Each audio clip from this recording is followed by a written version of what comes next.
Hello, everyone. My name is KJ. In today's video, I have my special guest is a cosplayer and anime fanatic. My cosplayer may not be from Earth 616, but he's right here in Earth, I would say, number one.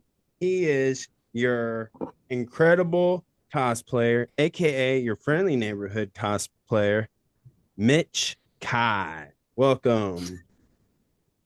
Welcome, welcome. Thank you for having me. I am so blessed and honored. So thank you. Well, I'm honored too. So let's dive into these questions I got for you.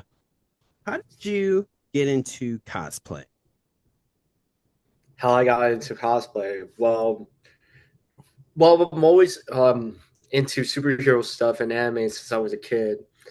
And I started wearing all these costumes when I was a kid. My first costume was, believe it or not, was Goku. And I remember going to kindergarten wearing a Goku outfit. And it's basically every time I go to my class, I wore different costumes. When I was a kid, I either wore Goku, Spider Man, or any other character I was into during Halloween. And when I got into cosplay, it was definitely in my community college years. I was at a community college. I was in my school newspaper club, and they had like press tickets for AnimeCon. I was like, why not? And then I started to interview all these amazing cosplayers.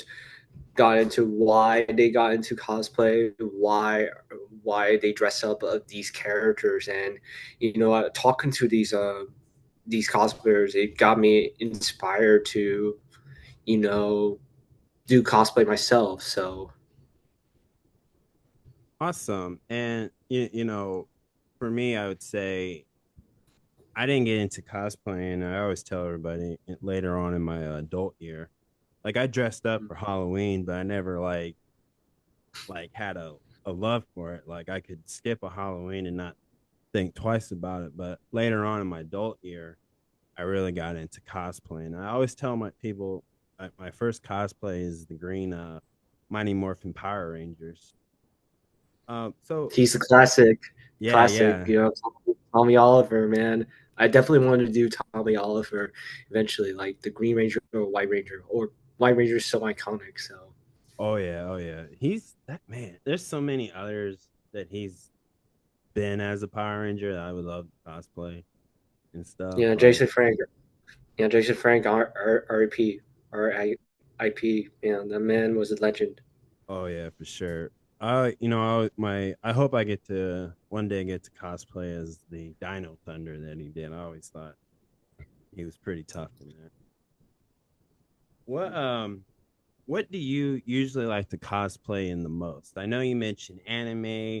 Do you do a lot of anime or superheroes? Most of the time is superheroes, but the characters I do the most are Spider-Man, Nightcrawler, Invincible, and recently Superman. I think the reason why I cosplay these characters is that not only they're just very well known, but I really connect to these characters. Like there's a reason why I pick these characters is that I look through their comic book histories, their journeys of being people.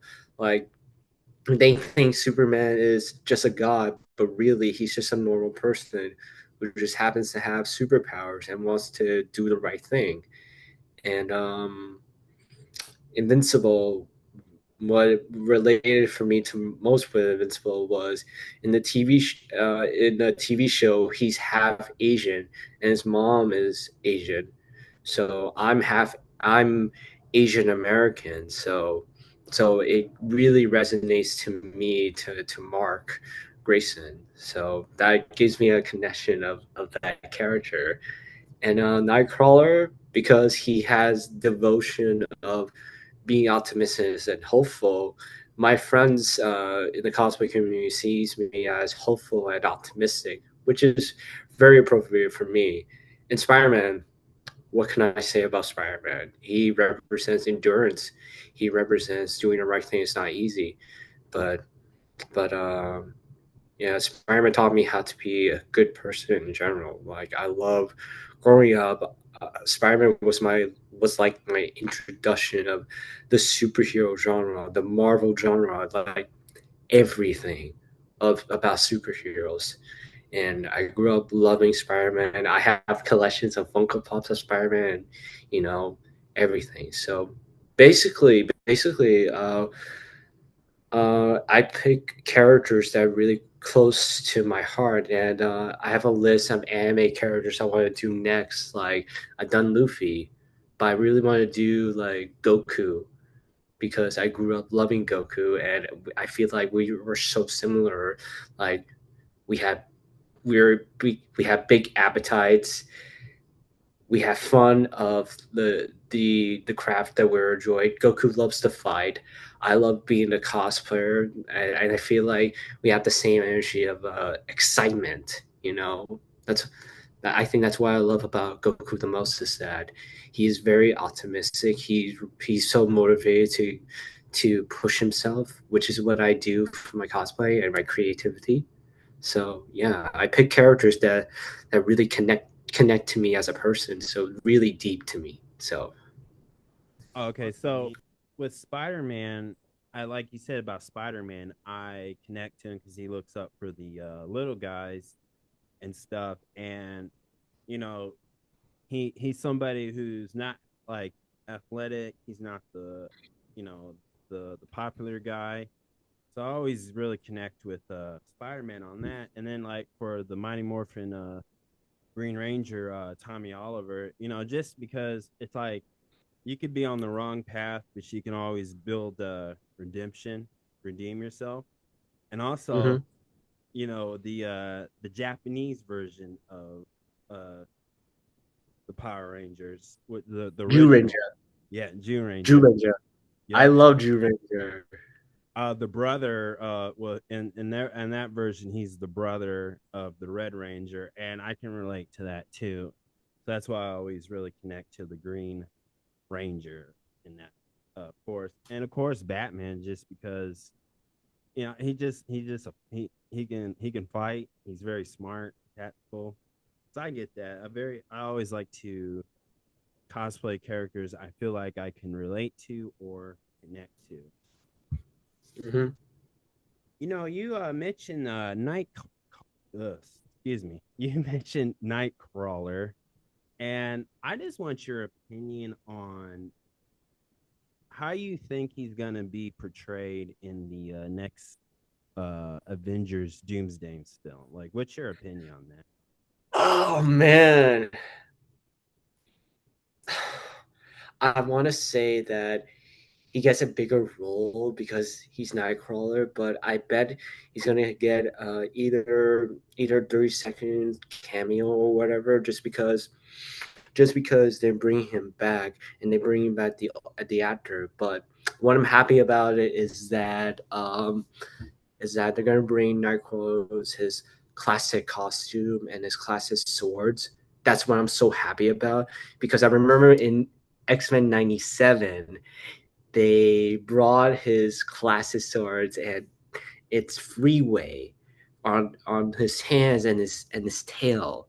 Like that is peak comic book of Nightcrawler, and his fighting style is great. That's what I'm that's what I'm hoping for. Even though it's gonna be a short cameo, I hope he fights. He has a great fighting scene with his classic swords. I feel like if they're bringing all these old X-Men characters back, I think they're gonna have a cameo whether they're gonna live or die, just like how they did with Multiverse of Madness on Doctor Strange. Like they easily killed these characters like Fantastic Four, Mr. Richard, Reed Richards, Mr. Fantastic. They killed Black Bolt from Yep. Inhumans, and all these characters were killed off just to portray how Wanda, the Scarlet Witch, how powerful she is. I bet that they're gonna do the same thing as they did with Robert Downey Jr.'s Doctor Doom. Like he's gonna display his how powerful he is and kill off one of the X-Men.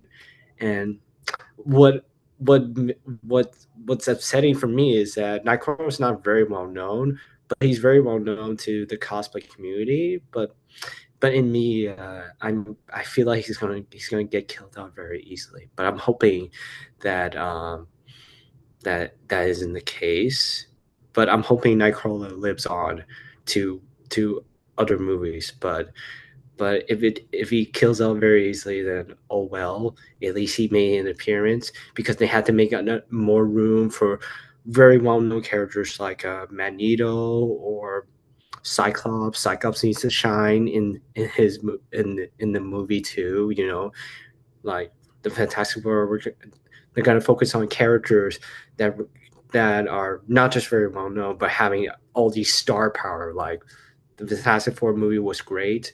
I bet they're gonna have more storylines for all these characters that they've been building up for years. So you know, that's my opinion. I feel like Nightcrawler is gonna get a short stick, but you know, I hope he fights well in this movie. I really hope so. You know, I was thinking in theory, and I could be wrong. Instead of him getting killed off in Doomsday, I think he's gonna be one of the guys that makes it to Avengers Secret War. Because I think the idea is I think I think Doctor Doom is gonna convince the Avengers and the X-Men like one of each are like the bad guys, the villains, because they don't know the Avengers of Earth 616, and the Avengers don't know the Fox universe very well. So I could see Doctor Doom playing devil's advocate, pulling the strings.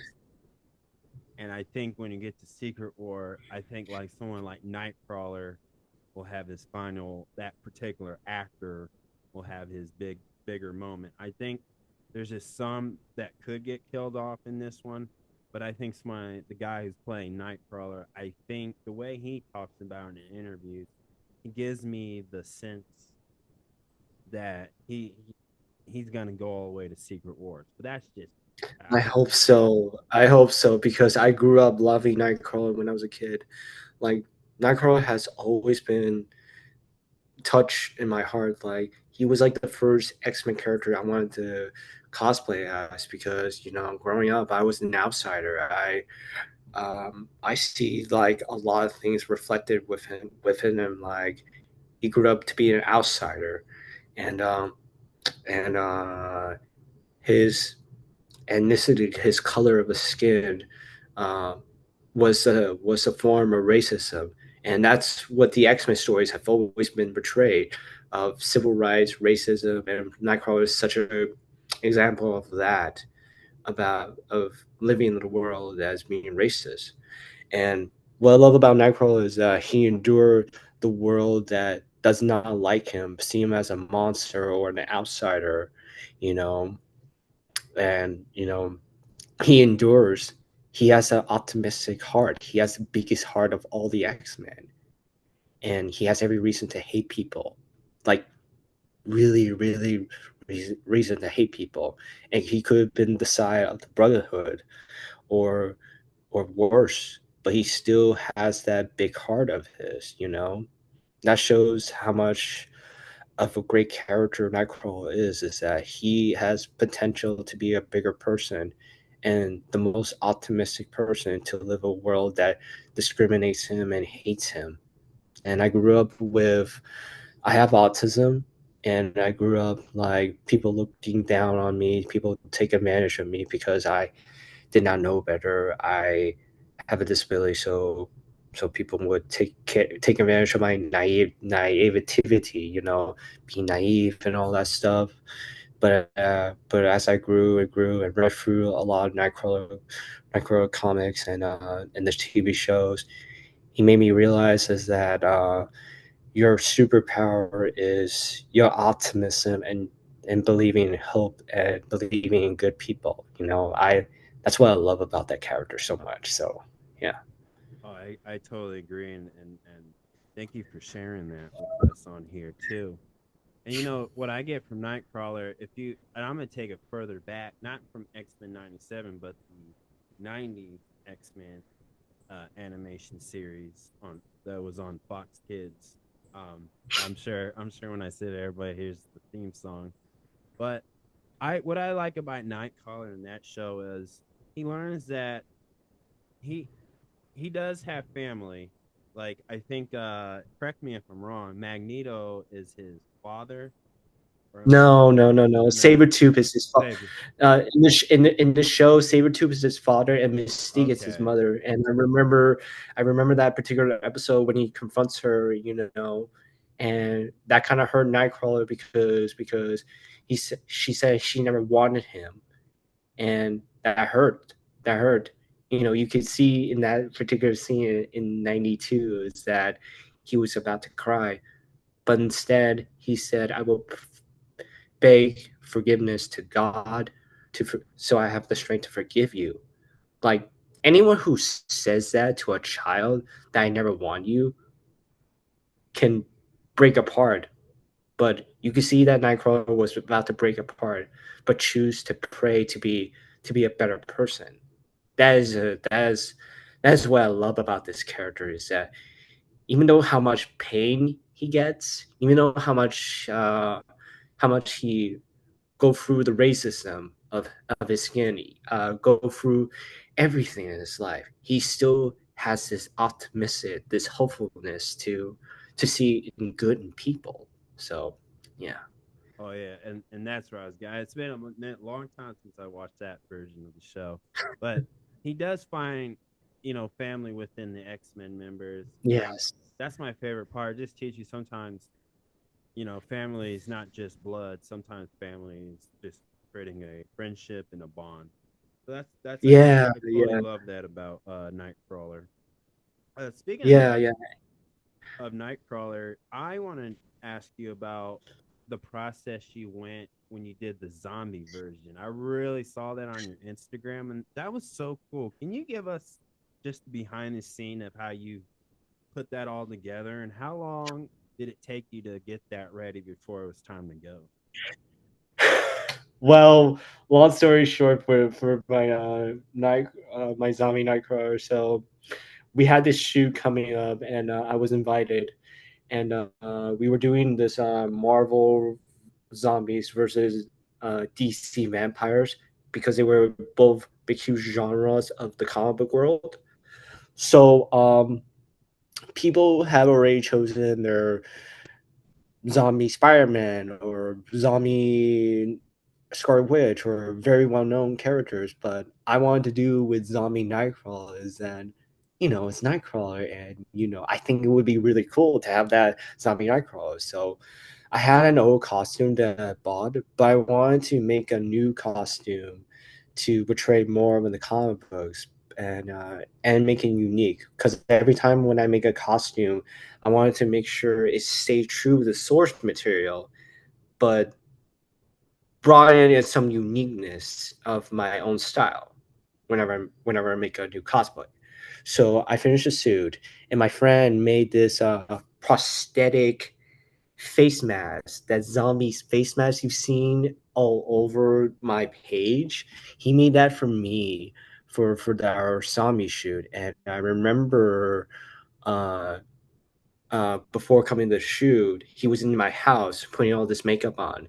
So he had to put all this glue first on my face, and then I had to wait for it to dry to make sure it's in my skin, and then we had to put all these blue makeup on, and these black scars, bloody scars, tissues, that type of thing.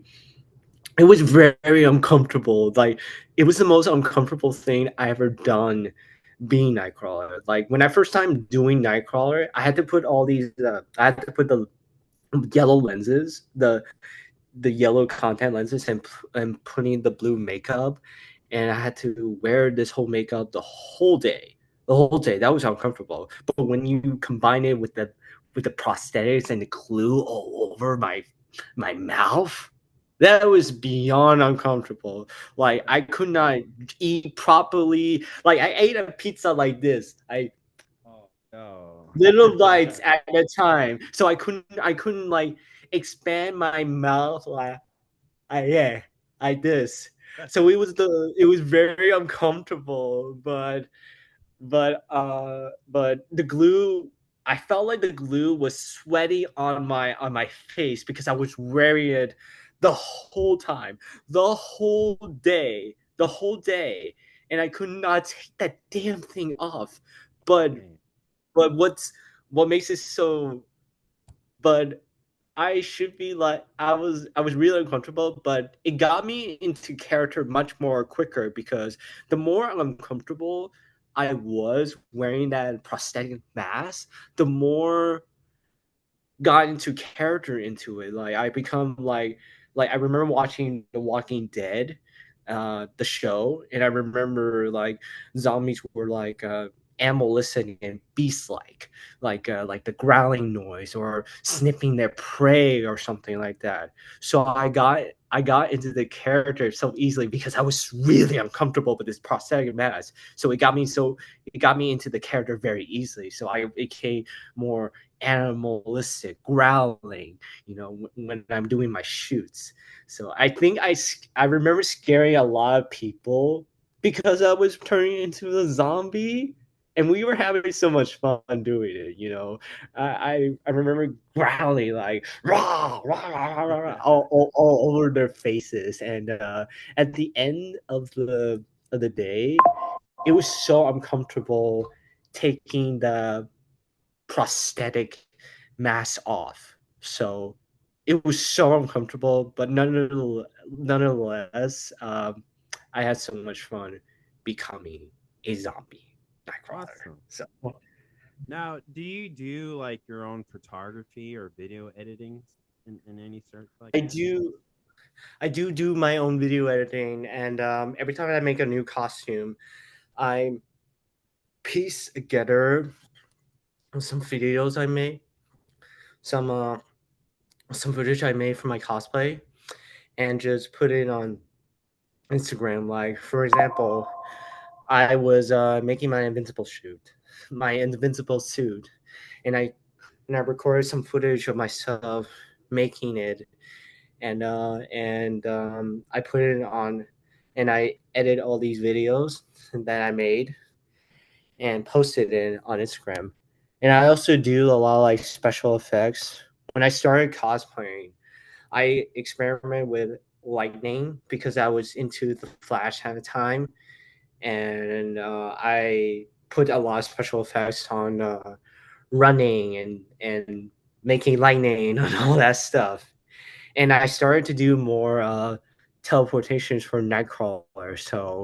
So I remember my favorite one was when the Deadpool and Wolverine movie came out, and some people leak out of the Bye Bye song from the opening, and I was like, why not do it? And then I remember recording in my bathroom and just seeing like I'm just preparing the movie as Nightcrawler, and then poof, I'm doing the Bye Bye song in my backyard, you know. So it was fun doing the dance and teleporting at the same time. So yeah. Awesome. Well, at least my next one's a little controversial, but I would love to get your opinion on since we're talking about editing and doing visual effects, how do you feel about people using AI? Like, for example, there's a talent agency now that uses an AI actress named Tilly Norwood. And I would just like to get your opinion on how you feel about people using AI for editing purpose or anything like that, especially in like the cosplay community. Man, that is a good question, but you know, I would say AI helps depending on who's using it. Like, I work as a video editor, and I work with Amazon, so we usually use AI to get some to good quotes around celebrities for social media purposes. And before using the AI, I had to look at word for word.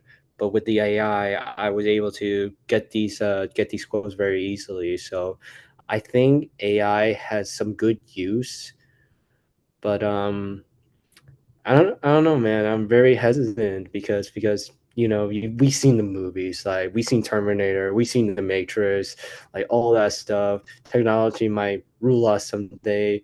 Maybe I won't live enough. I hope I won't live enough to see that happen. But yeah, I would say AI helps on certain people.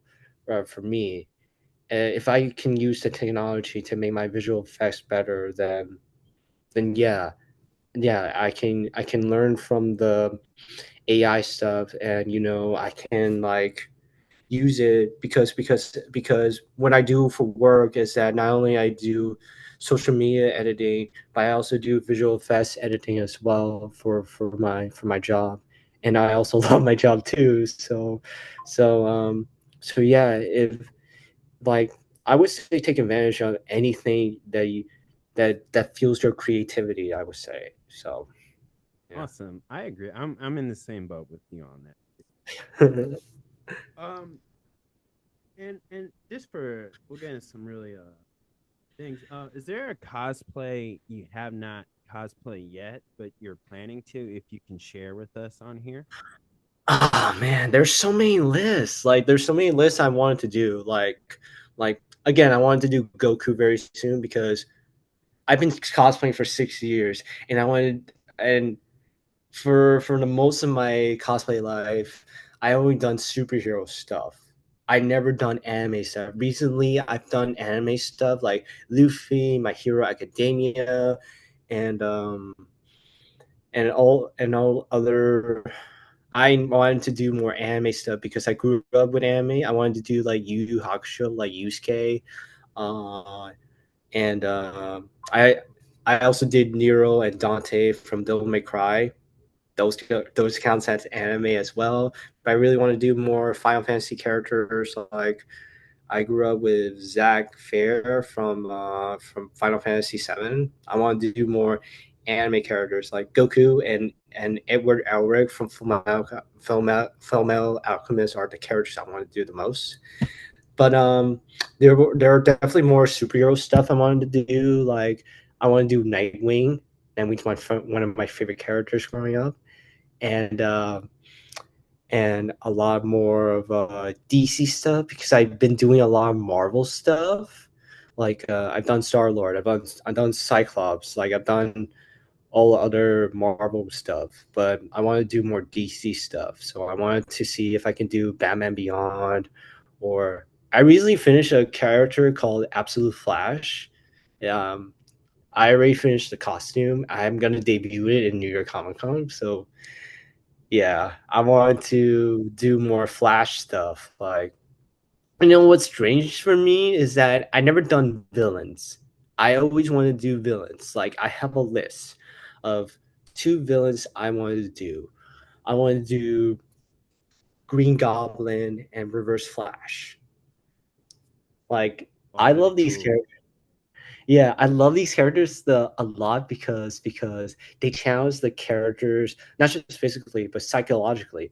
Like the reason why I love Green Goblin and Reverse Flash is that they're both, even though they're both psychopaths, but they're human inside. They're deeply flawed.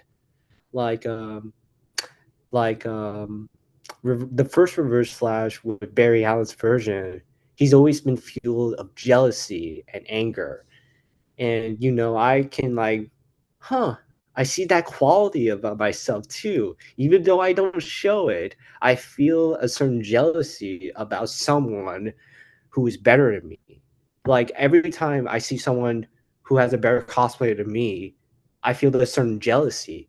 So it felt for me that I fit this character of Reverse Flash, and what I admire about these two characters is their intelligence. Like I love how they use their intelligence against the hero.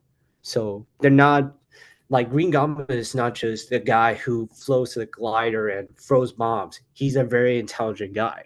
Reverse Flash is not the opposite of the Flash. He's an intelligent guy too, and they use these intelligence to take advantage of their heroes. So I admire their intelligence. I admire their uh, their intelligence, their endurance of being the hero and the opposite of the hero. So I definitely want to do villains too. So Nice, nice.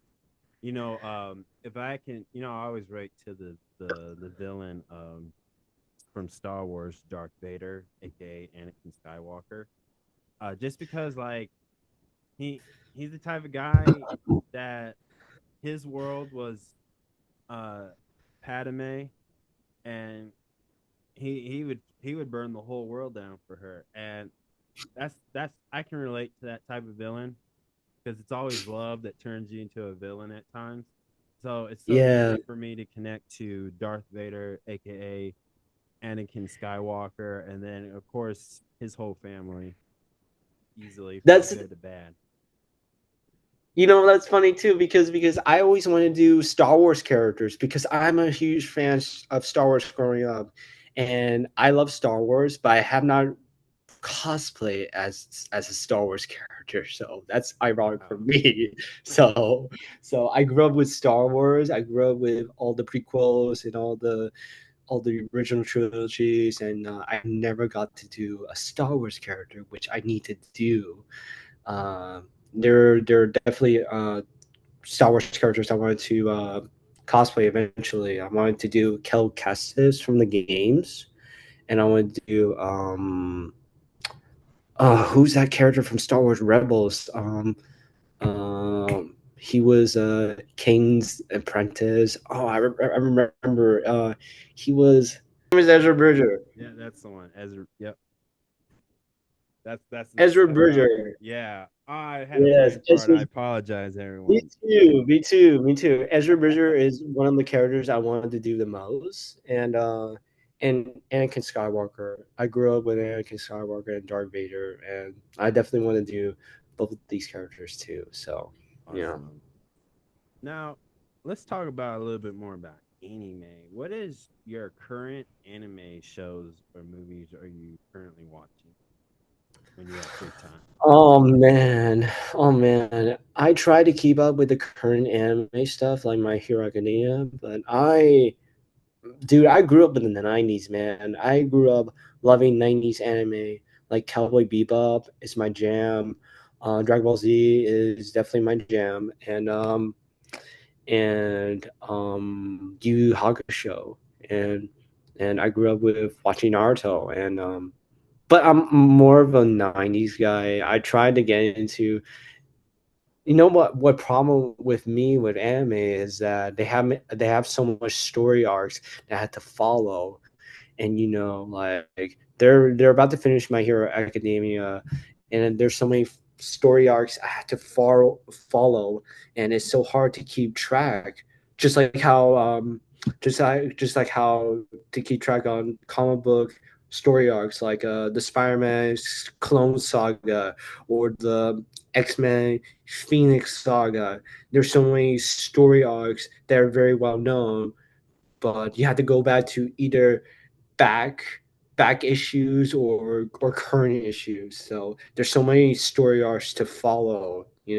Just like how many anime shows I had to watch. So you know, I am struggling getting into modern anime because I grew up with 90s anime, and I'm trying to see if I could get into modern anime, but it's a struggle to get into it right now. So My three jams right now for current is Don Da Don.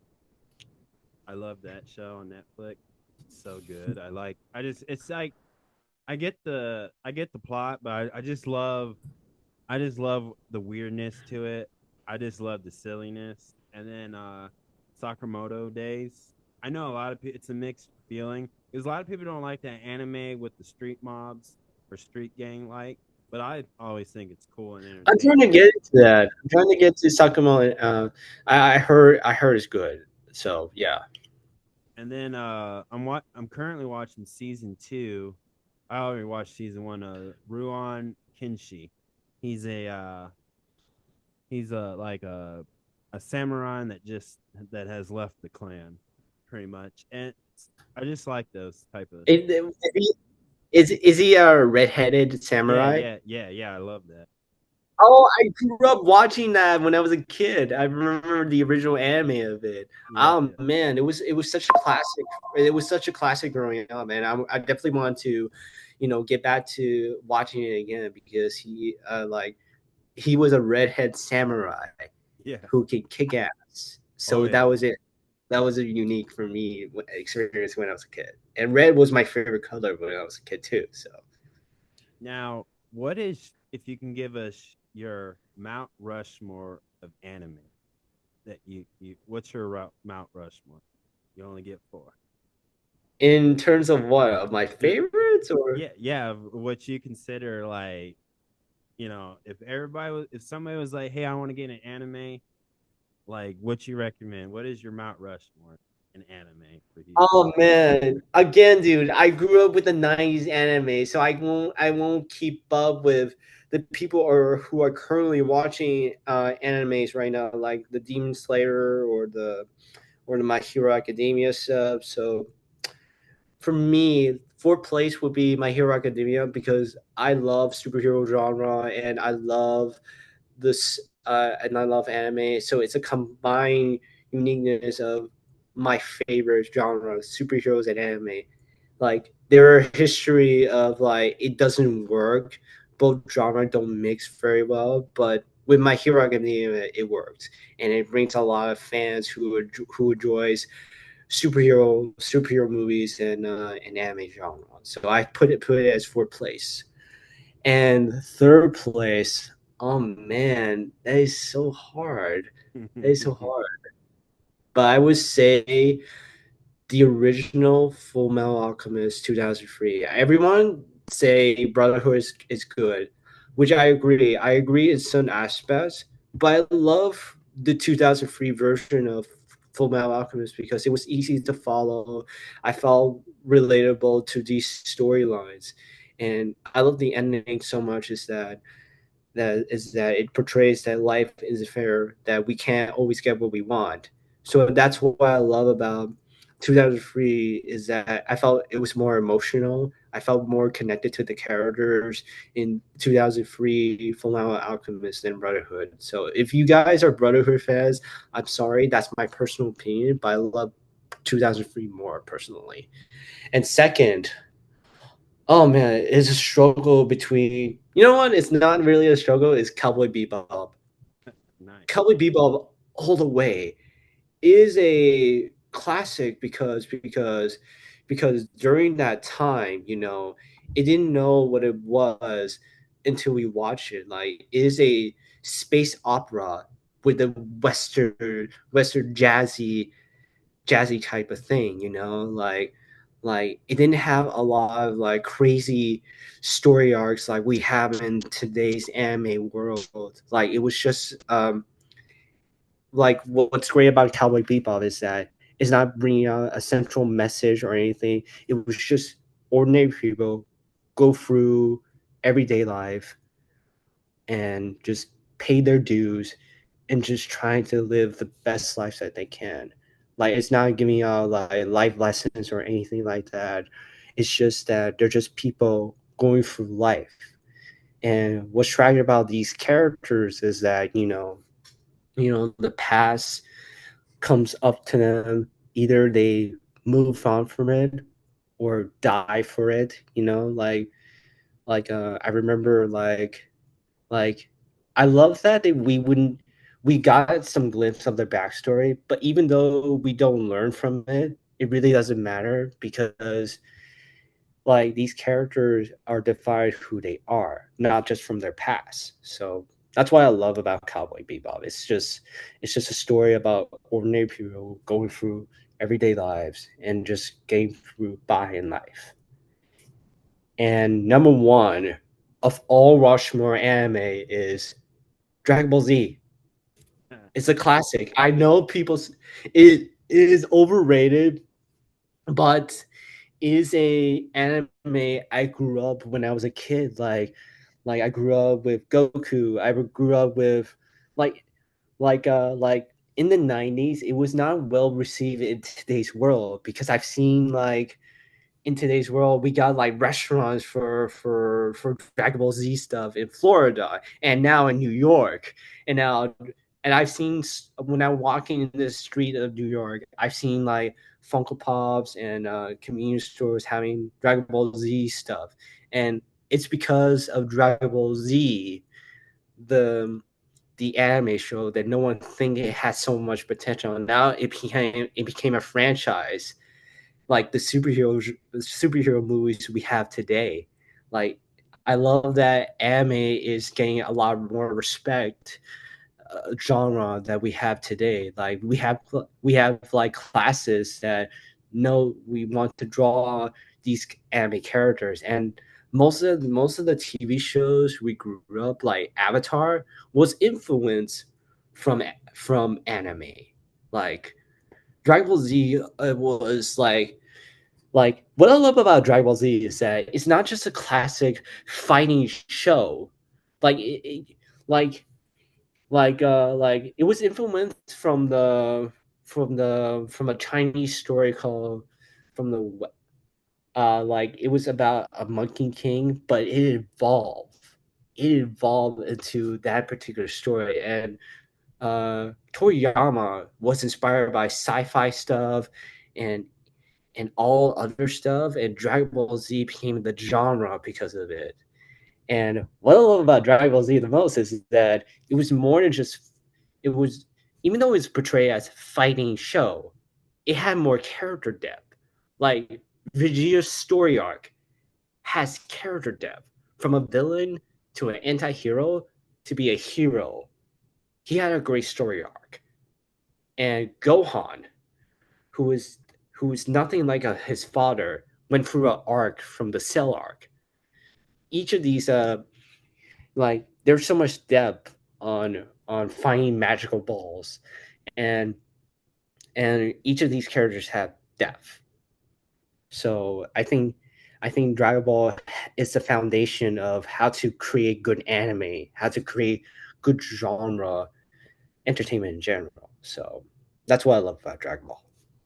Well, let me tell you my Mount Rushmore anime. So I'll start with number four, Attack on Titans. It's the thing that made me re fall in love with anime and remind me why I like it so much.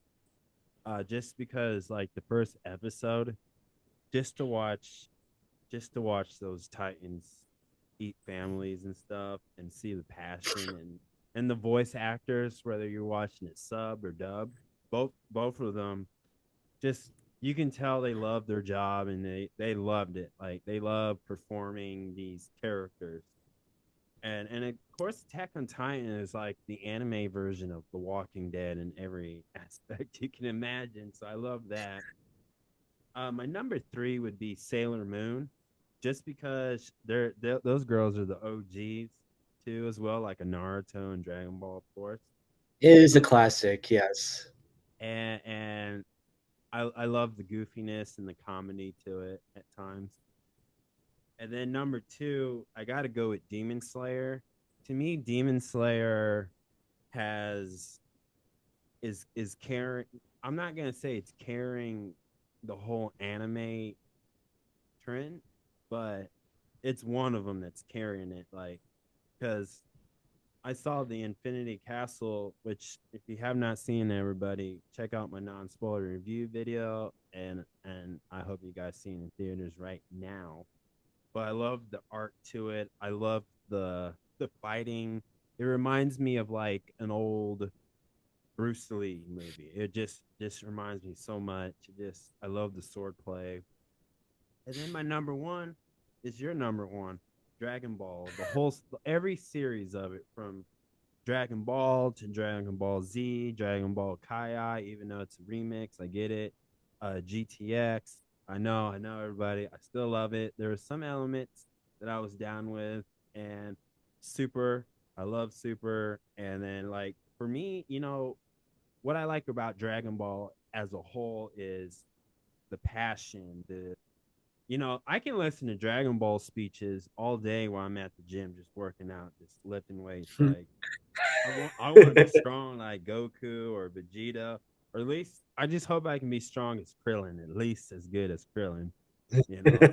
But my favorite character in Dragon Ball is Broly. He's just my every version, every I don't care what multiverse story they tell in Dragon Ball, he's still my favorite. Like that, all versions of him are my favorite. He's like the Hulk. He's like Thanos at times, and he's just unstoppable. I know Goku has defeating him. That's a good thing because man, if you let him win, like the world would have been doomed. So thank you, Yeah. Goku, for protecting that universe, and of course for Chi Chi and Bulma and all. I But mean, Dragon Ball. Dragon Ball was like the anime that started the whole anime. Like the rivalry between Vegeta and Goku influenced Naruto and Sasuke in yeah, Naruto. Like and Yusuke and Hiei was influenced from the rivalry of Goku versus Vegeta, and Yu-Gi-Oh obviously was influenced from Yugi and Kaiba from their rivalry.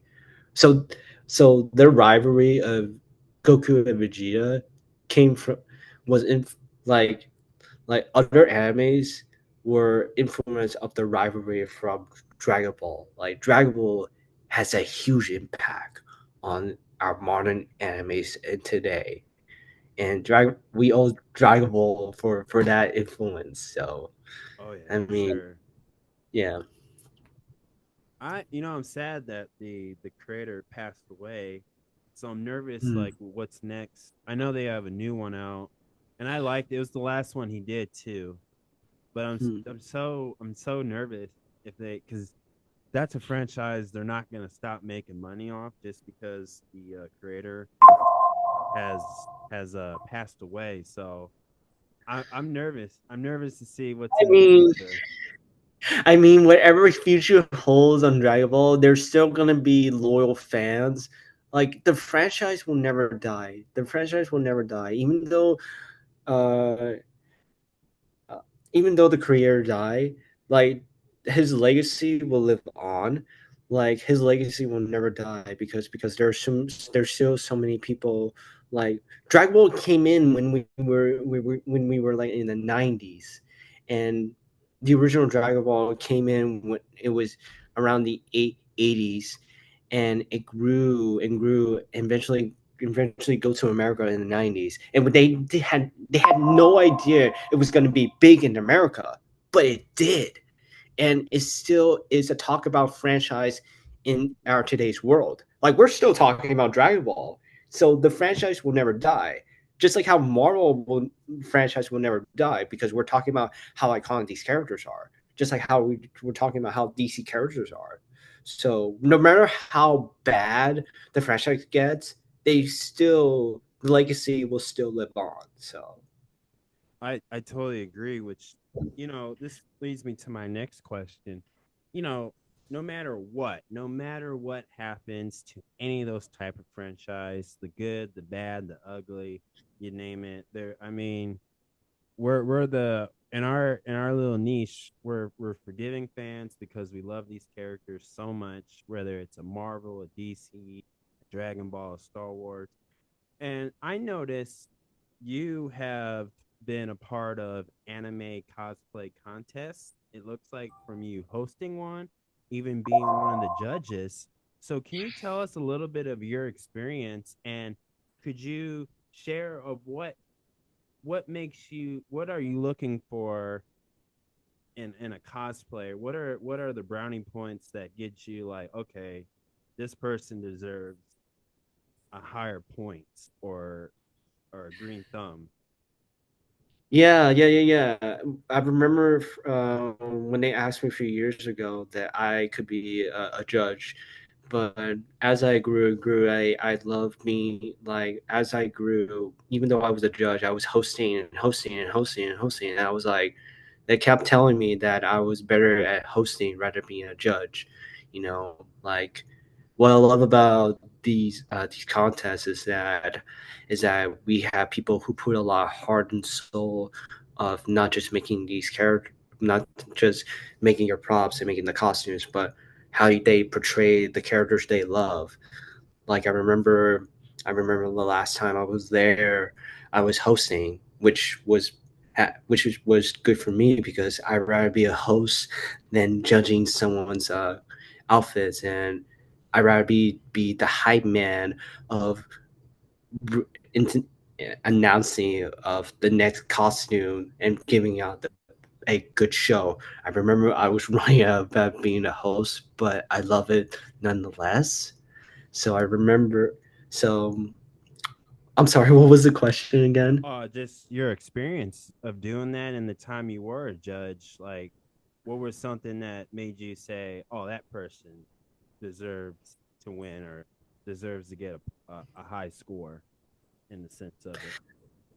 I remember second year of being a judge was there was a cosplayer who made a armor Power Ranger outfit, and I was really impressed. I remember he said he made this out of 3D printed, and like this guy deserves praise. This guy deserves the heart and soul because not only he made it, he portrayed the character so well, and that's one of my favorite points of being a judge.